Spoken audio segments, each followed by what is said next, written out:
Hi, how are you? Hope everybody's doing well. Let's talk about scripture. The scripture readings on the third Sunday of Lent are taken from the book of Exodus, from the first letter to the Corinthians and the Gospel of John. And in them, we're invited to contemplate God's faithfulness. We are created by God, we're creatures of God, and we belong to God. And God asks from each of us faithfulness. But He asks from us faithfulness because God is faithful to us. We have the scene of Jesus and the merchants of the temple. And in that story, we can feel the frustration of Jesus.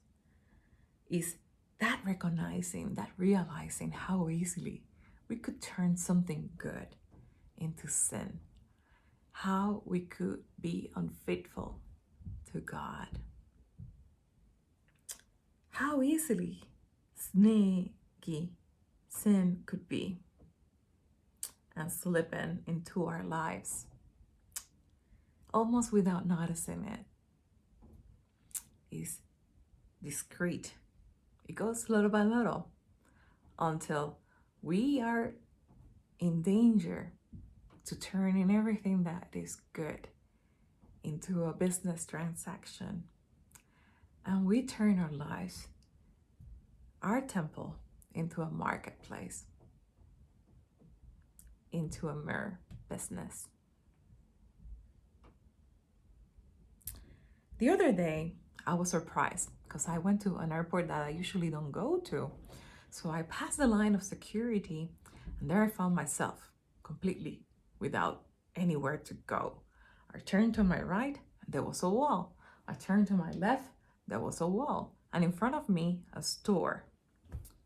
So there was a security guard that saw me confused, of course.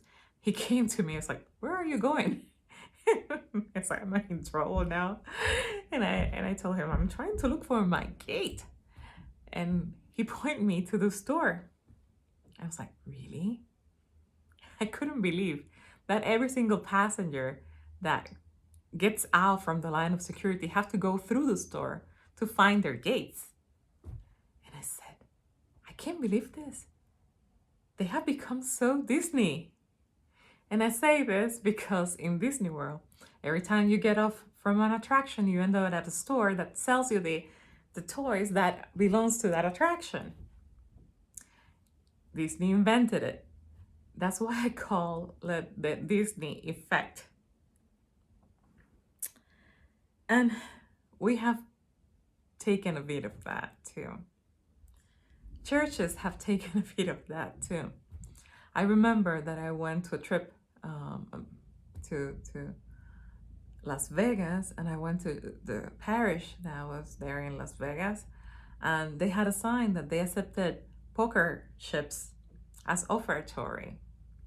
And then after I got out from the mass, you basically pass by a religious store that will sell you rosaries, Bibles, statues, books, and things like that. And then another day I went to this parish community, and they have invited this big time preacher, the ones that they announce with big banners around town. And he started by talking about his devotion to the Sacred Heart and started singing a couple of songs. And at the end, when we were heading out, there was a big table selling us all sorts of things, posters about the Sacred Heart, religious effects, and CDs of his music. And all of a sudden, I think to myself, did I just spend all this time in an infomercial? All this time, this guy was just advertising merchandise? How easy is for sin to sneak into our lives. There was this famous Protestant preacher that in May of 2018 became really famous. His name was Jesse Duplantis.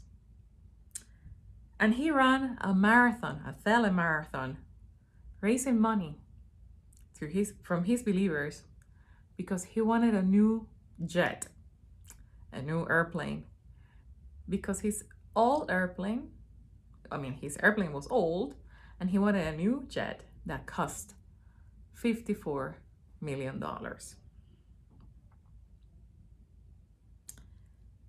God loves a cheerful giver.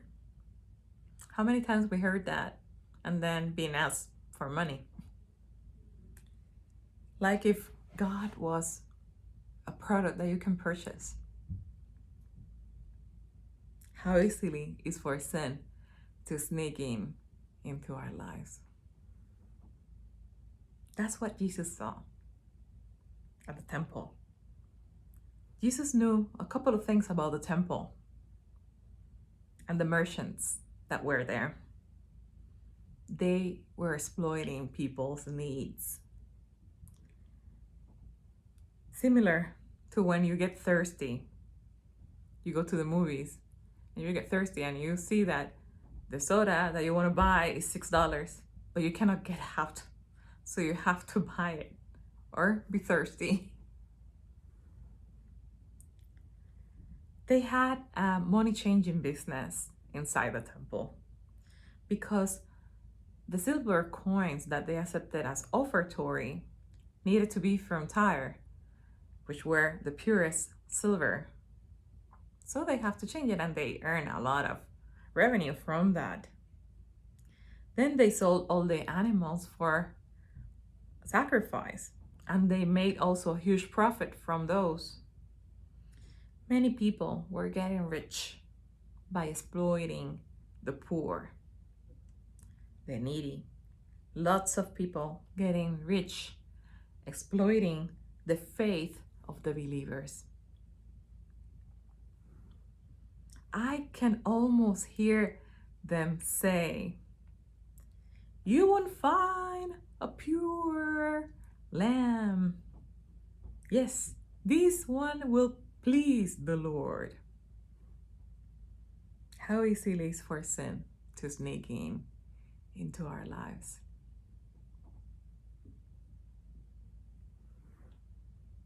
Everything in life will be defined for what we value, what we find worthy in our lives. What we value is what we worship. If the most important thing in our lives is money, then we worship money, and money is our God. If the most important thing in our lives is honor, then we worship honor, and honor is our God. If the most important thing in our lives is youth and beauty, then we worship youth and beauty. And youth and beauty are our God. If anything else is more important than God, then we're not worshiping God. We've been unfaithful. Bishop Robert Barron said that God must be the fundamental value in our lives, and that when that happens, when we put God first, everything else falls into harmony around it. Don't have other gods beside me. And then he mentions wealth, pleasure, power, honor, country, culture, political leader, family, ego. None of them are God, he mentions. If they are, something will get thrown off, will get skewed inside our souls. The people of Israel were given the commandments And even with the commandments, they found a way to be vulnerable to sin. They let sin sneak in. It's like when you ask a toddler not to touch the floor of the kitchen, and all of a sudden you see them pulling a chair and climbing the counter. How we save ourselves from this? We need to be sure that we are faithful to the first commandment above all others. You shall not have other gods beside me. We are asked to worship God alone, not to worship any others, not to be idolatrous, unfaithful, in other words. The scripture tells us that God is jealous. And Thomas Aquinas explains to us that it's not because God needs us, because God doesn't need anybody, or anything or anyone. After all, God is God. But because he knows that we need him, and that without him we suffer. Our faithfulness to God, in other words, is our need to benefit ourselves. When we love God with all our hearts, with all our soul, with all our mind, with all our strength, we are, as a consequence, loving ourselves, and we're loving our neighbor. Our objective is to believe that these things are connected, that our salvation depends on our capacity to see that connection, that our love for God is love for neighbor, that we cannot authentically claim to love God if that doesn't translate into love for others, into love for ourselves. And in all this, we admit that sin is sneaky and difficult. We cannot overcome it by ourselves, by our own efforts. We cannot even be faithful to God without God's help. We need his divine grace to rescue us from sin. Being faithful to God is not allowing ourselves to be confused about who really God is. We need to be certain about the truth of who God is, and also be certain about who God is not. That whenever and wherever love, truth, life, justice are manifested, God is manifested, because God is love, God is truth, God is life, God is justice, and God is consistent in what he is. God never contradicts himself. Therefore, we could trust in who God is. God is faithful. If we believe this, then we are faithful to God, because we are faithful to who God is.